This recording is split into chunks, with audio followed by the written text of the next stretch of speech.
Hello বন্ধুরা, সকলে কেমন আছো বলো? আমরা ভীষণ ভালো আছি।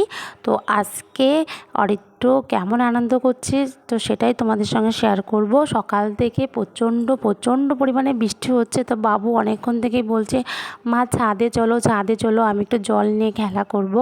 তো দেখো অরিত্র অলরেডি ছাদে উঠে পড়েছে। প্রথমে ছাতা নিয়ে তো সেই আনন্দ, সেই মজা করছে। তারপরে আজকে তো স্কুল নেই, স্কুল থাকলে তো আনন্দ করতে পারে না। তো আজকে স্কুল নেই, দেখো ছাতা নিয়ে কীভাবে আনন্দ করছে। তারপরে এই দেখো ছাতা রেখে দিয়ে জলের মধ্যে নাচানাচি শুরু করে দিয়েছে।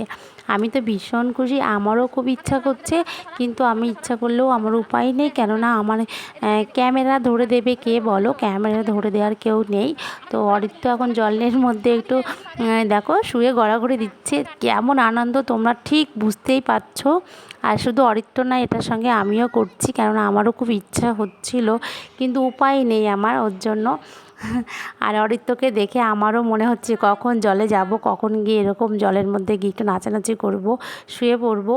তো বাবু সোনা আজকে ভীষণ খুশি। তবে ওর ঠান্ডা লেগে যাবে আশা করি, কেননা অনেকক্ষণ ধরেই জলের মধ্যে স্নান করছে আর জল নিয়ে খেলা করছে। তো আমি ওকে কিন্তু বেশিক্ষণ রাখবো না, 5 থেকে 10 মিনিট পর্যন্ত রাখবো, রেখে আমি ওকে স্নান করিয়ে দেবো। কেননা বৃষ্টির জল খুব ঠান্ডা, আর ওর ঠান্ডা সমস্যা আছে। কদিন আগেই ওর ঠান্ডা লেগেছিলো, আবারও মনে হচ্ছে ঠান্ডা লেগে যাবে। তো অরিত্র কিছুতেই তো উঠতে চাচ্ছে না, আমি বলছি বাবু আর করো না, তো ও তো শুনছে না। তো এবার আমি আর ওকে বেশিক্ষণ রাখবো না, কেননা কখন আবার ঠান্ডা লেগে জ্বর এসে যেতে পারে। আমরা সামনে বেড়াতে যাব, তো ঠান্ডা লেগে গেলে যেতে পারবো না। ওর জন্য ওকে আমি এখন ঘরে নিয়ে যাব।